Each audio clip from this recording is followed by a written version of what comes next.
Hello, everyone. Welcome to NESG Radio. My name is Shay Vincent. I am your host for today. I am very pleased to have with me Dr. Ayodele Cole Benson. Dr. Benson is the thematic lead for the Health as a Business thematic group of the Health Policy Commission. With over 29 years of experience in medicine and business, Dr. Benson is the current chairman of EcoScan Services Limited. Welcome to NESG Radio, Dr. Benson. It's so great to have you with us. Thank you so much, Shay. I'm glad to be here. Great. Okay, so World Health Day comes up 7th of April. World Health Days provide an opportunity to focus the world's attention on a health problem or issue that deserves special attention. This year, the theme for World Health Day is My Health, My Right.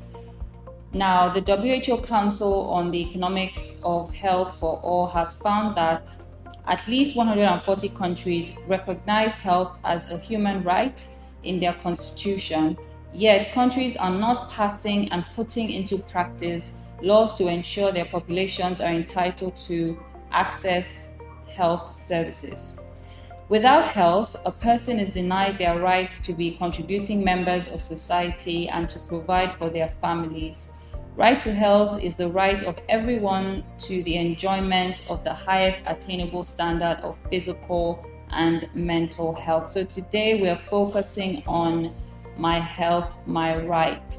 Okay, so Dr. Benson, is health considered a fundamental human right in Nigeria and perhaps other African countries?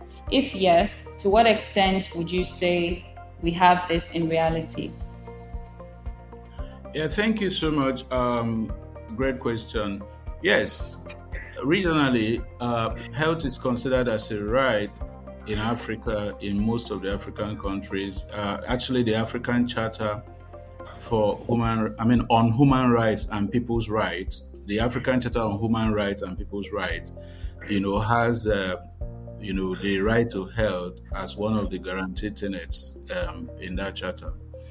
Nationally, also, we are guaranteed under Chapter 2 of the Constitution of the Federal Republic of Nigeria, 1999, as amended, and also in the National Health Insurance Act scheme, 1999, 1999, that health should be a right to the citizens of Nigeria. Okay, so to that extent, yes. We have those in the Constitution, we have it in the National Health Insurance Scheme Act. But then, as per a lived reality, no, that's not our lived reality. We do not have equitable access to healthcare today. Depending on the demographics and then where you live around the country, certain places do not have access to healthcare. So when you don't have access to healthcare services, we can't say that health, therefore, is a fundamental right in that situation. Thank you. Thank you very much for that answer. So, based on the laws of the land, yes. However, when it comes to the reality of the situation, we have not been able to achieve equitable access to healthcare. Okay, so this brings me to the next question. So what can we do as a nation to ensure that we achieve equitable access to healthcare services and this becomes a reality in Nigeria? Yeah, thank you. Equitable access in the first instance will mean availability of healthcare services anywhere people live around the country, urban or suburban or rural communities alike. So obviously this is a tough ask, but considering that government has established about 33,000 primary healthcare centers around the country, located across, every local government in different wards, literally everywhere. It seems achievable to provide equitable access to healthcare to the Nigerian population, irrespective of the place of domicile. But unfortunately, just about 1/3 or less of these primary healthcare centers are functional. So, in the good mind of our leaders in government, they have built primary healthcare centers across the country to ensure equitable access to at least that basic level of care. But with only one third functional, I think the real question now will be, how do we make those PHCs functional such that we can have the three tiers of our healthcare system well synchronized, functional from primary care to secondary care and then to tertiary care, as the case may be. So my proposition in this case will be that first we need to begin to look at increasing public-private dialogue and engagement. Today, the private healthcare industry in Nigeria renders about 60% of the healthcare services to the population. Okay, so if we can deliberately bring the private sector participation in the implementation, to operationalize all our PHCs in the country, I think we will arrive at offering Nigerians the most basic primary care services in every locality across the nation. We will arrive there faster than we are doing presently. Okay, and that's why I was talking about improving private-public dialogue and engagement.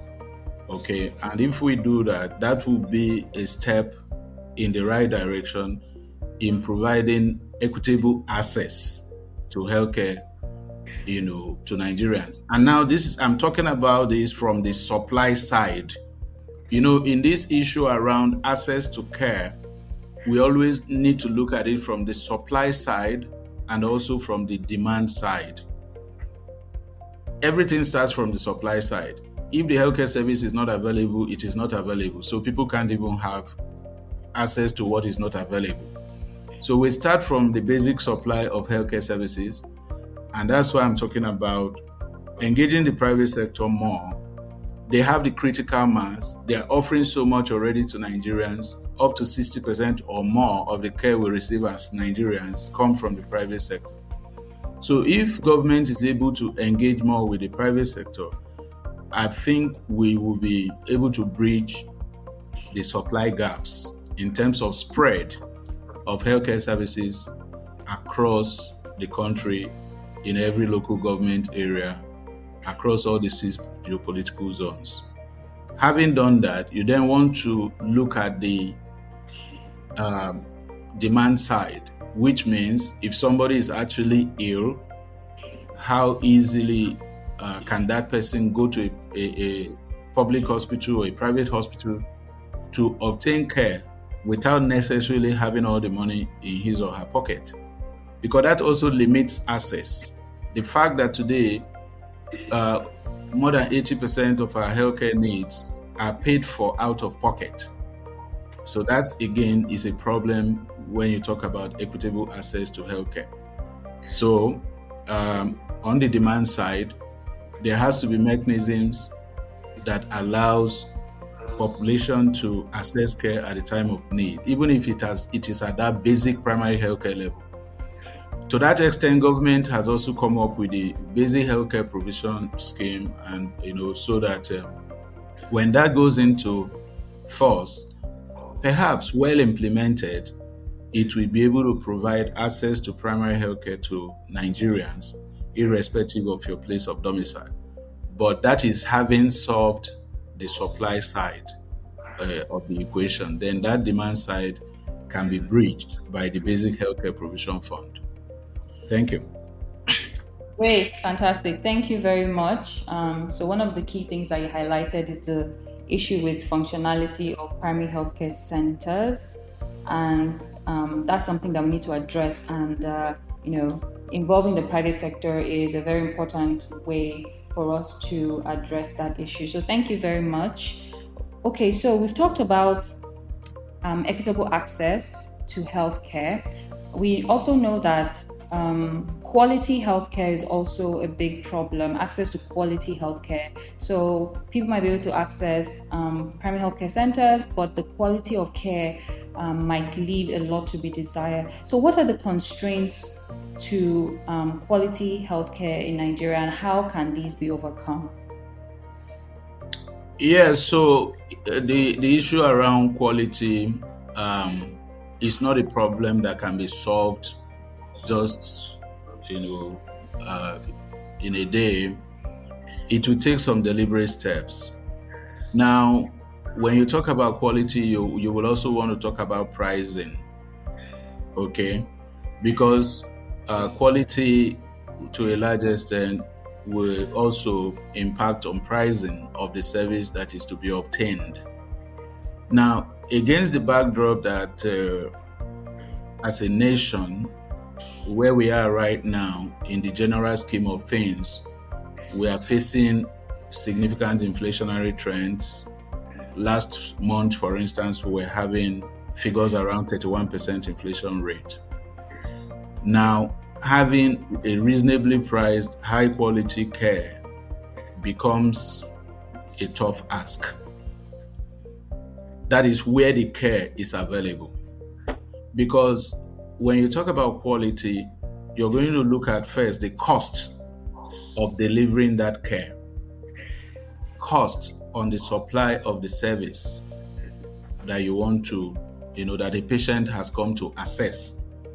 You look at cost from the medical devices perspective, cost from the equipment, cost on reagents, and costs, on drugs. As at today, most of our medical devices, medical equipment, reagents, and consumables, more than 90% of those are imported, and those impacts on forex. Therefore, pricing becomes an issue. Just about 50% or thereabout 53% of our common drugs used for everyday treatment are manufactured locally, just about 50 to 53%. The major branded products and new drugs coming into different clinical disciplines are all imported. These are things that will affect the quality of care, because if you don't have good quality drugs and good equipment to attend to patients, good medical devices to attend to patients, then you can't talk about quality. But you can't talk about these things again without talking about the cost of acquisition, the cost of implementation. So long as we are importing most of what we need in our healthcare system, then the quality of care issues becomes very serious, because we are not able to provide what we need to care for our patients most of the time, whether in the private or in the public sphere of our healthcare system. Today, whether you're running a private hospital or you're running a public hospital, you supply a lot of your energy need by running generators. The generators run on diesel, and today the diesel is going for about 1,650 naira per liter. At the end of the day, a patient that is lying in the hospital, on the hospital ward, needs some level of comfort.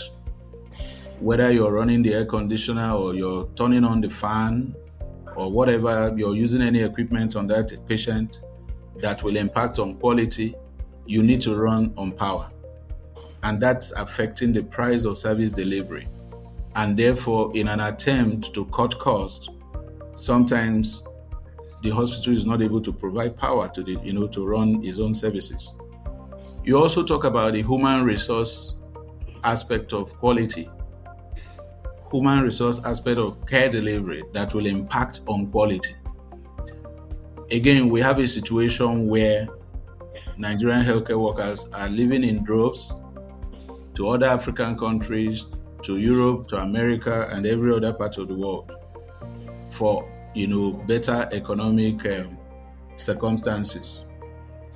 In that situation, is leaving major gaps in our ability to offer high quality care to our population. We are now having to do task shifting such that roles that ordinarily doctors used to play, like I talked about running primary healthcare centers, now we have to be running those primary healthcare centers with nurses, with community health extension workers. We have to be running those centers with, people lower down the rankings in the healthcare ecosystem. So those will impact on quality. All right. And every other thing I talked about also will impact on pricing.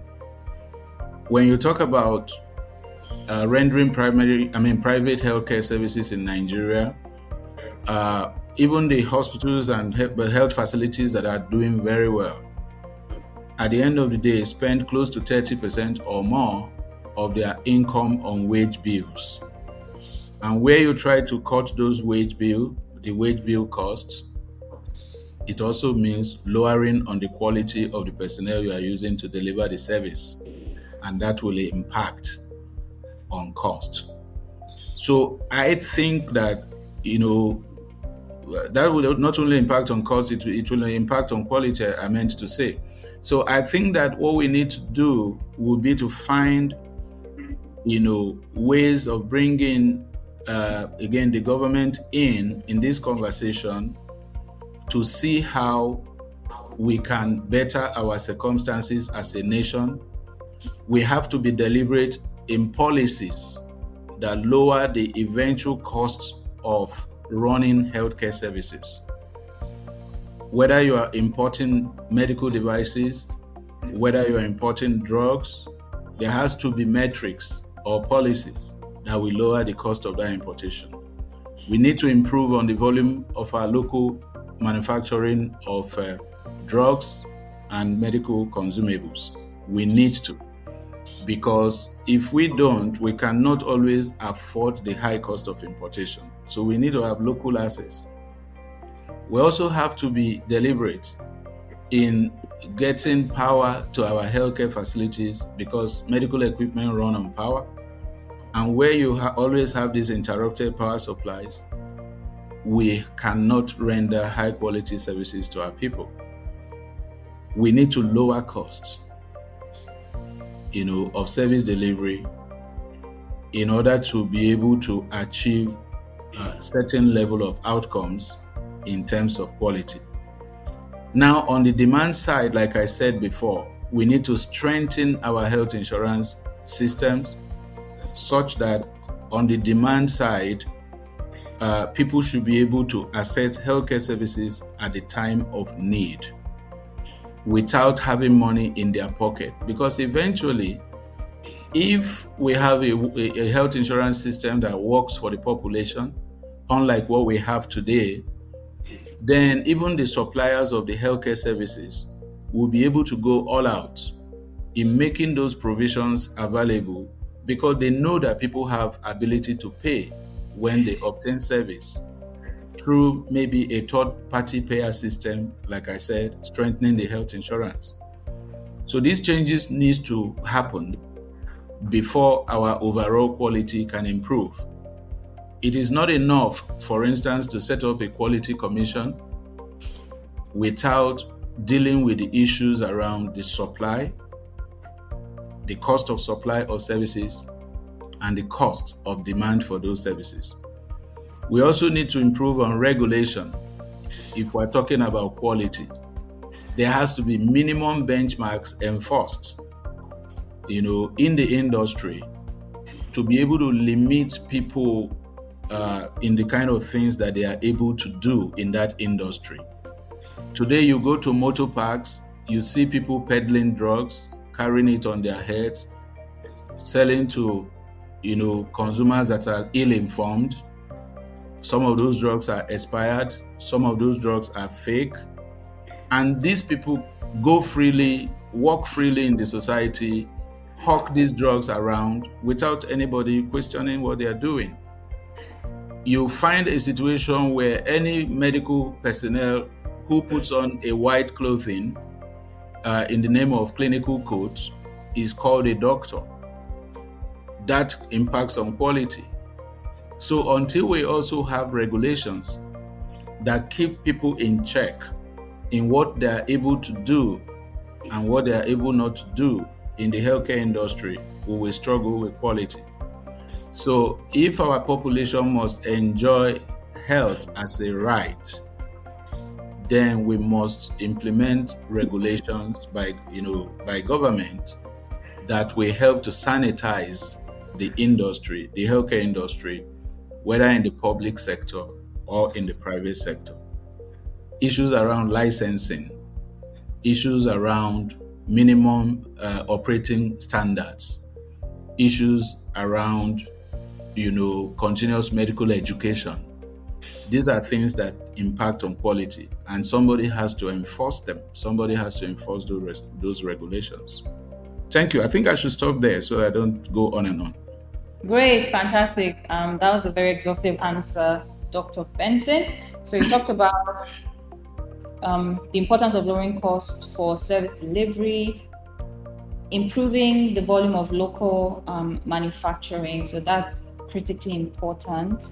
And, the importance of also access to power for healthcare facilities. They also touched on the demand side, in particular, strengthening health insurance systems. And then you touched on also the importance of improving regulation so that actors that are not qualified to provide care and to administer treatment are sanctioned. Okay, so thank you very much. Okay, so in terms of the goal of equitable access to quality healthcare, would you say this is achievable? And if so, how long do you think it will take us? Particularly since, as a country, we promoted health for all by the year 2000, and we're now in 2024, and we are yet to achieve this reality. Yes, thank you. I mean, I remember back in the days when it was touted health for all by the year 2000. And before we knew what was happening, 2000 came, and here we are in 2024, like you said, and health for all is still a far cry from being a reality. Now, it is not about the timeline that it will take, it is more about the principal actors in government that are in charge of our healthcare systems.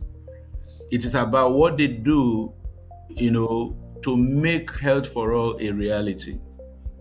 We have to be intentional. We need to become intentional as players in that industry, public and private sector alike, to actually come together to hash out a plan that will be very holistic, in encompassing most of what I outlined before and much more, then backed with the political will to implement the plan. Because again, as a country, we are not short of white papers, policies, and plans, but we hardly then implement those plans to the letter. So you may come up with a 10 years plan. You may then call it the National Health Plan 2024 to 2034. Call it a National Health Plan. Have some milestones, some deliverables year on year, what you intend to achieve, how much of your healthcare insurance penetration you want to achieve 1 year to another, how much of regulations in quality you want to attain 1 year to another, how much of local manufacturing of drugs and medical consumables you want to achieve 1 year to another. A country like South Korea today have up to 99% of their medical consumables, their medical devices and equipment, everything they use in their healthcare system, locally manufactured in South Korea. So the importation into the healthcare system, very, very minimal. It's achievable, but there has to be a plan to it. There has to be policy that back that plan. There has to be deliberate intention by all concerned to make the plan work. Now, today, we find situations where government will enact policies, but the same government in a different arm of government is not honoring the policy. So you have situations where the leader of the country will say, "Oh, we are removing import duties on medical equipment. We have slashed it from XYZ% to 10% or 1% or whatever." Then you get to the ports and the customs says, "Sorry, we don't have the gazette to back that up. You must pay the due bill, the due charges." So you have things like an ambulance having the same HS code like you are importing a luxury car. Whereas there is a government policy somewhere that says ambulance should be cleared, you know, as a healthcare, equipment that should attract a lower cost of clearing. So that's why I said we have to be intentional, and all the actors that are involved in that whole milieu, you know, have to be in agreement that yes, Nigerian deserves health as a right. And if we do deserve health access to healthcare for all, then we have to be intentional in the policies and processes we put in place to make it happen. We need to put a timeline to it, like you mentioned. It could be a 10 years timeline, it could be a 7 years timeline. If we're very ambitious, it could be a 5 years timeline. But setting the timelines by Ministry of Health, for instance, whereas Ministry of Finance is not involved in that plan, it will not work. All the actors have to be involved. Setting that goal at the national level, whereas the targets are not cascaded down to the sub-national levels across the states and the local government areas, is not going to work. So there has to be a holistic approach if we are actually serious in making health for all an achievable goal for all Nigerians. Thank you. Fantastic. Thank you very much, Dr. Benson. It's very important to have a holistic plan which is backed by political will. Okay, so as you know, almost all the SDGs are linked in some way to health. So achieving the SDGs will depend heavily on ensuring the right to health for all. In terms of the role that NESG can play, what do you think the NESG can do to help in the overall universal health coverage agenda for Nigeria in meeting the SDG goals in health? Well, NESG, being an apolitical think tank organization, can actually do so much. And this is a body that has been there now, clocking 30 years. Therefore, at least NESG has been in the recent history of the nation, and most of the trajectory the nation has gone through, NESG has been involved in most of those trajectories. Therefore, NESG, can play a pivotal role as an intervener, as a dialogue partner, as a watchdog, to bring all the relevant stakeholders to the table to chart a new course. As an advocacy think tank in the policy arena, NESG can provide evidence-based policies of what has worked in other countries and share those lessons with our healthcare policymakers and healthcare policy drivers so that we can also make relevant changes in our own circumstances, that we reposition Nigeria and reposition our healthcare system, as a nation. So I think that NESG, based on the extensive work we do out there across the different policy commissions and thematic groups, I think NESG can do a lot. NESG can begin to lead those conversations. NESG can be that critical intervener, in this regard. NESG can keep the issues about this change dialogue, to keep it on the front burner consistently, so that government and the people, the relevant stakeholders, the people involved, can pay attention.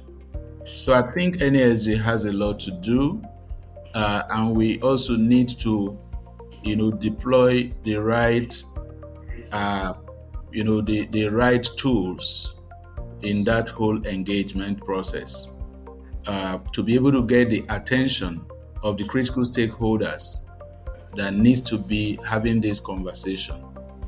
We need to, as NASD, be able to provide to our leaders um, what the outcomes would be if healthcare becomes accessible to all Nigerians. In terms of the increase in the national productivities that we should expect, in terms of the overall impact that good health for the people will mean, in terms of the critical outcomes in our healthcare indices that would improve, NASD can easily be putting those information out there as we engage with the relevant stakeholders so that they know how important and why this is important. Today, Nigeria loses so much in outbound medical tourism.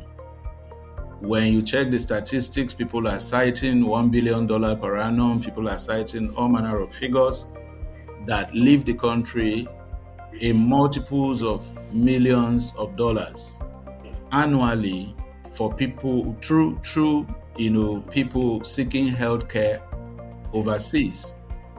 Outbound medical tourism, those are monies that can be retained in country if we reshape our healthcare system and reposition it in such a way that we can attend to our people at the time of need with good quality care at any time, such that is achieved already, just like it has been achieved already in some other geographies.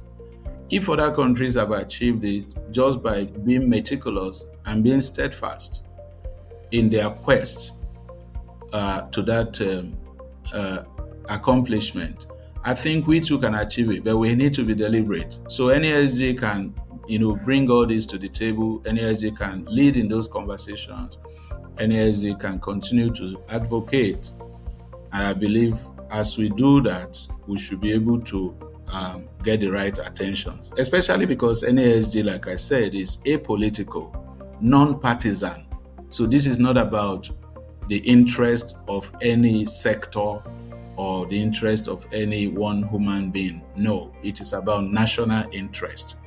So long as NASG continue to represent, the good people of Nigeria in its advocacies, I think NASG has the credibility to convene, these dialogues and also to play the roles of a watchdog in that process. Thank you. Great, fantastic. Thank you very much, Dr. Benson. So the NSG has a critical role to play in terms of pushing the universal health coverage agenda. Thank you very much. Okay, so do you have any final thoughts that you'd like to share before we conclude this interview? Thank you, Shay. Health as a right is possible. That will be my submission. It is also achievable, but we must be ready as advocates, national leaders, healthcare champions, and also as citizens to make it a reality. Now, why do I bring the input of the citizens here also? Because assuming today government comes out with mandatory health insurance as a way to go in bridging the gaps in the penetration of health insurance in our nation, the same citizens of this country will fight it. The same citizens of this country will tell you that they have more compelling needs than spend money to pay for health insurance. Okay, so we also as citizens, we have a role to play if we must attain, health for all at any one point in our history.